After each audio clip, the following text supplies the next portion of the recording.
Hi everyone. My name is Mikael. I work at Gofore. We are a digital transformation consultancy, and my job there is to work as the head of digital transformation advisory. I work with the customers in their digital transformations, both with strategic questions, what should we do, how should we relate to this digital transformation, and also how can we do it. And that's actually the theme that I'm talking about today also. And Tony talked about values and culture. I'm going to use the word culture. I was here a couple of hours yesterday, and I was a little bit, not maybe worried, but thinking about how does the combination of words culture and digital transformation, how does it resonate with this crowd? But then I had a very good question at our lunch table about how do we do this change in our company, and I found out that actually these are things that also probably many of you are thinking about.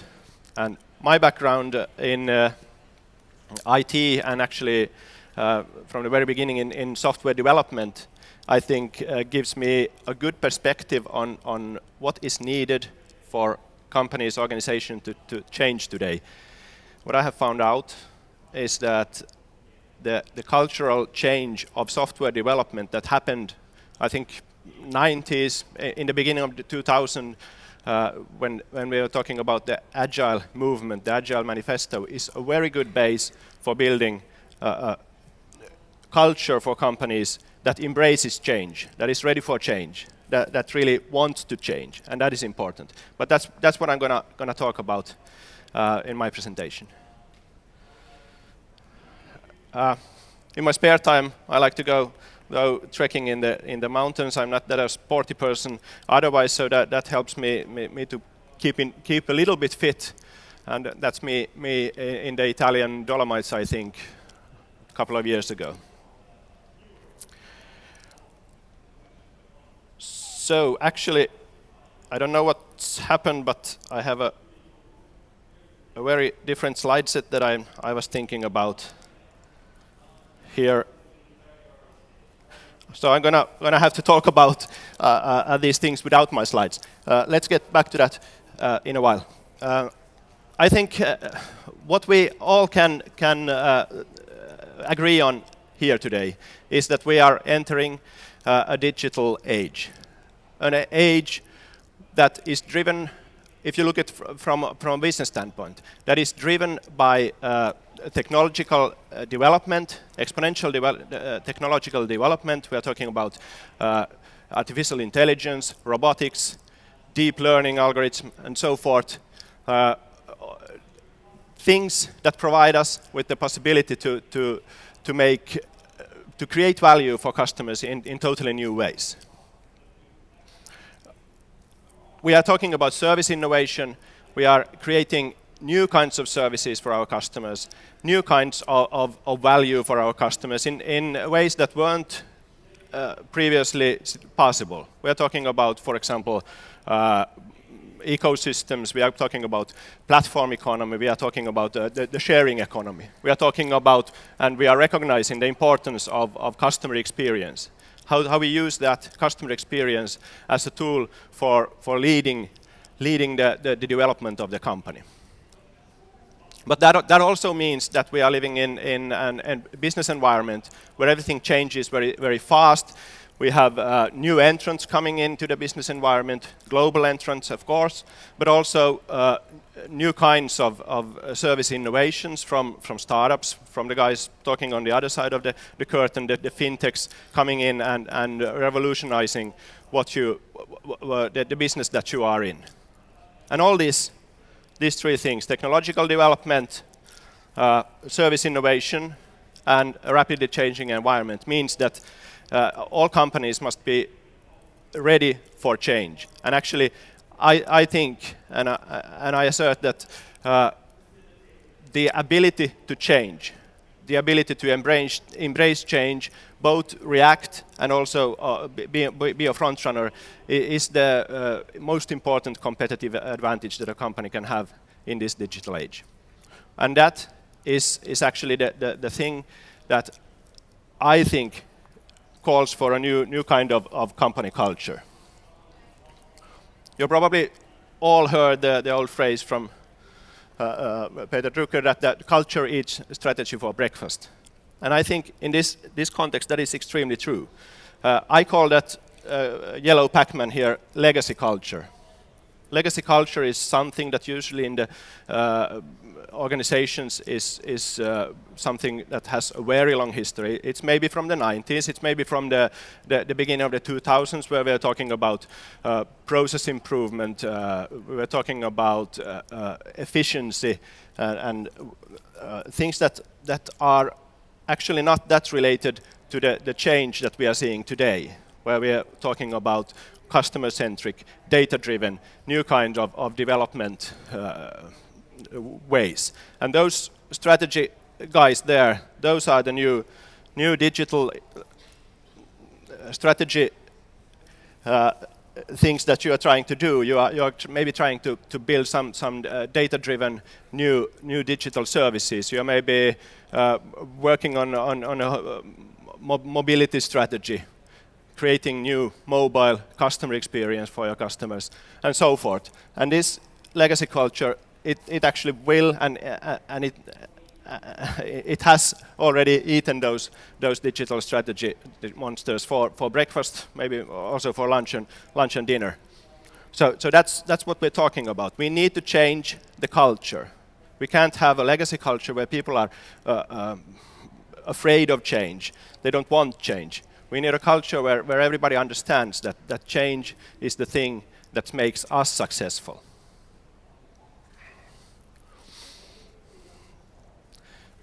Actually, Tony just, I think, used about the same words when defining culture as these words are.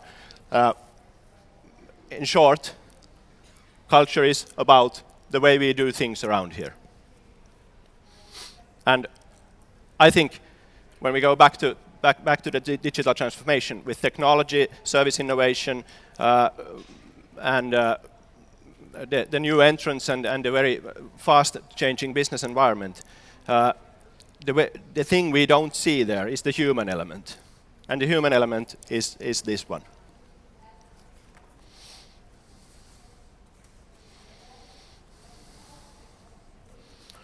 Okay. What I was trying to do here, I don't know why this slide said it's not the version I was thinking it should be, so I can't use this actually. What I was thinking I'd lay out the foundation here is for the business case for the cultural transformation. So we have new technology, we have new ways of thinking, new ways of developing, customer-centric, data-driven. We have the need for a very much faster development pace than we had before, and we maybe like to operate as startups. We need to innovate like startups. Pekka Puustinen talked in the morning. I heard his speech about the culture that startups have and how we should use that. It's not probably, as Pekka said, it's not something that we can take and incorporate into our corporate culture, but there are a lot of good ideas in that culture that we need to use.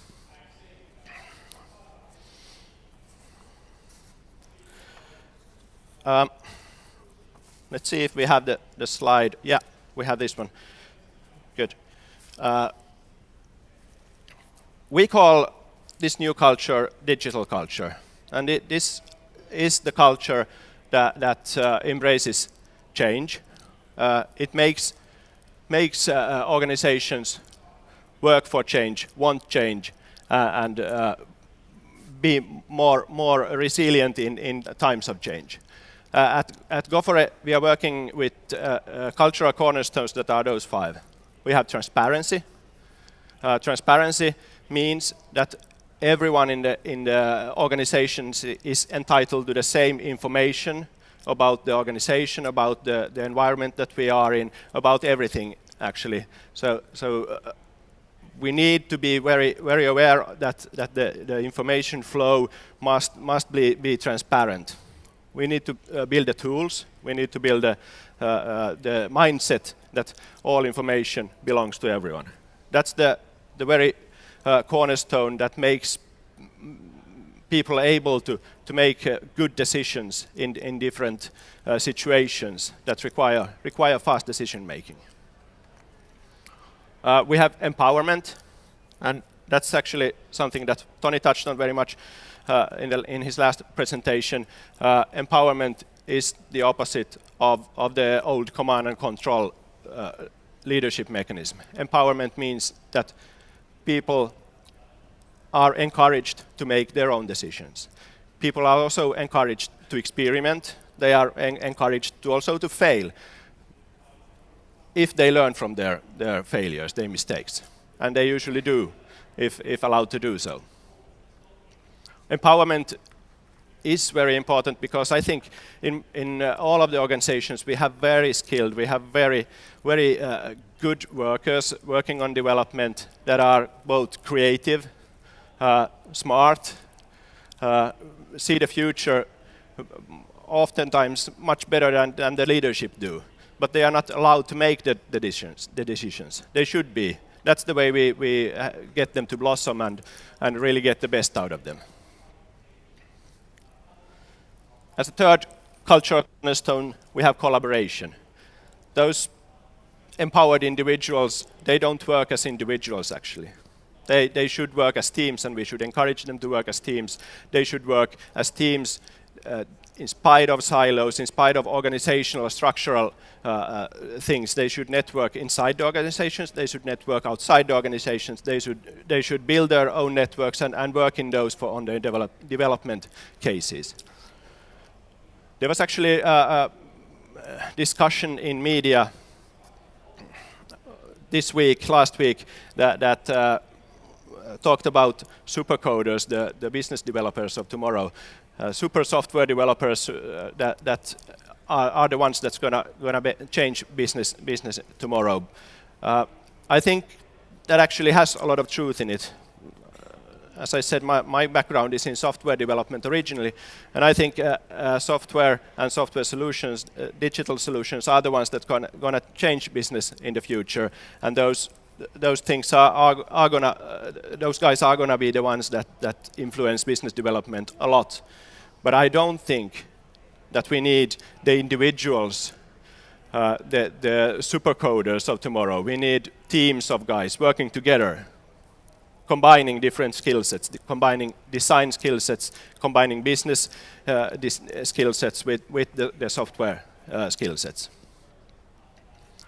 The fourth cultural cornerstone is a sense of purpose. And a sense of purpose is the most important thing when we think about what inspires people. That is a sense of purpose that we can share inside our organizations with each other, working together on something.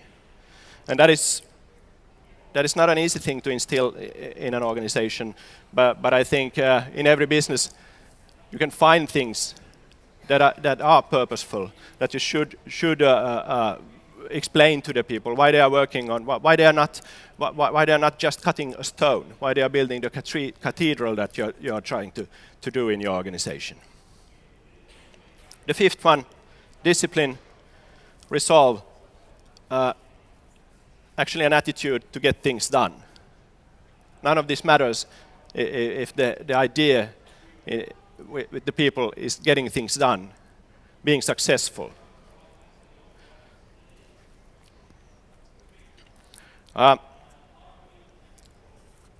In the 90s and in the beginning of the 21st century, there was this movement in the software development world that was quite new at the time. The Agile movement. Today we see a lot of methodologies that build on that movement, I think. We are talking about lean software development, we are talking about lean startup methodology, we are talking about design-driven software development and so forth. But the very basis, I think, for that was the Agile movement that started in the 90s, maybe flourished in the beginning of the 2000s. Maybe some of you have seen the Agile Software Manifesto that they published in 2001, I think. It's about there are 4 points in the manifesto. I can't really remember them, and it's not on my slides, I think. But it's, for example, about valuing individuals over processes. And there's a lot of things in that manifesto that provides a very good basis for this thing that we today call digital culture. That's why I think it's important to acknowledge that the software development world and the agile software development world can provide something for the whole company development culture. In the Agile Manifesto, we are talking about these same things. We are talking about transparency. Maybe you heard of Kanban boards, the software team having a war room of some kind, and having a board on the wall where they have everything that they have in the pipeline visible to everyone, not just for the team, but for anyone to see. That's transparency. That's making things visible and allowing people to do the best possible decision at all times. They have the Agile Manifesto also encourages collaboration. It's actually pretty much about collaboration. It's about the team. It's about the team working together, and the team working together with the customer and solving the problems of the customer together with the customer. And of course, also it's about motivation, a sense of purpose. That in itself, the Agile Manifesto in itself, I think, at the time, was something that provided purpose for the software developers. Maybe not anymore. Maybe you need something bigger around it. But at the time, that provided a sense of purpose for the software developers. They could make a difference. Earlier, the software developers were usually just one part of a bigger software process which started at something that you might call a design phase that came down to implementation, to testing, to the rollout phase and the operations phase. And everybody just thought of themselves as one part of a bigger picture. But the agile software movement very much changed that. The agile software movement says that everybody in the process needs to work on the whole, needs to work for the team, needs to work, and I think at that time it really gave those people a sense of purpose for their work. But above all, and this I can say as a software professional that has a background in software development, the agile movement instilled a sense of discipline. What I'm saying here is actually that they could do like anything. They make their own decisions, and they don't have any rules. It's people over processes. But I think what happened was that these people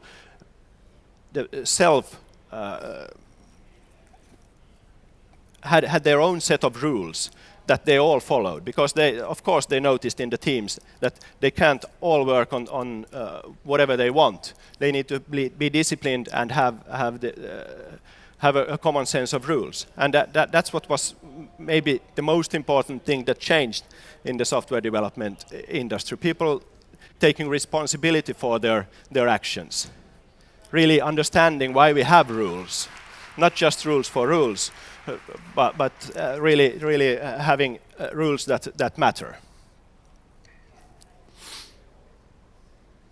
So okay, the digital culture that I think every organization should in some way build, I think can be based on the ideas of the agile software development world. But how do you do that in a bigger context?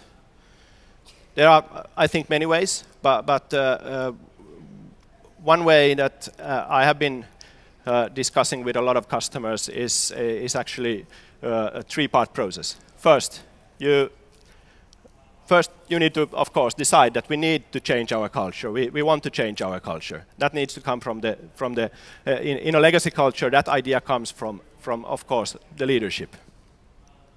And what they can do when they have that idea is that they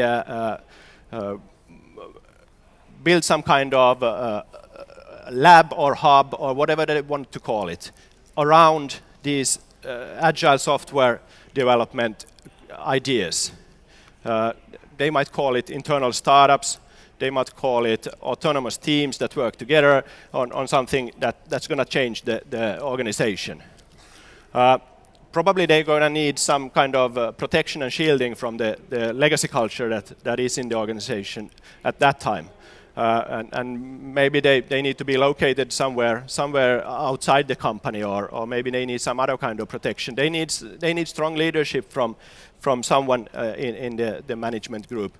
They don't need leadership that says to them what they do. They need leadership that provides them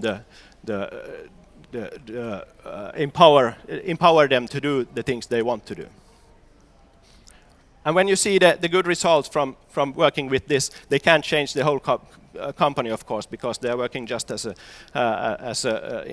internal startup kind of a small team. But when you see the results from this, you can build on that. You can show the people inside the company that this works, and you can work.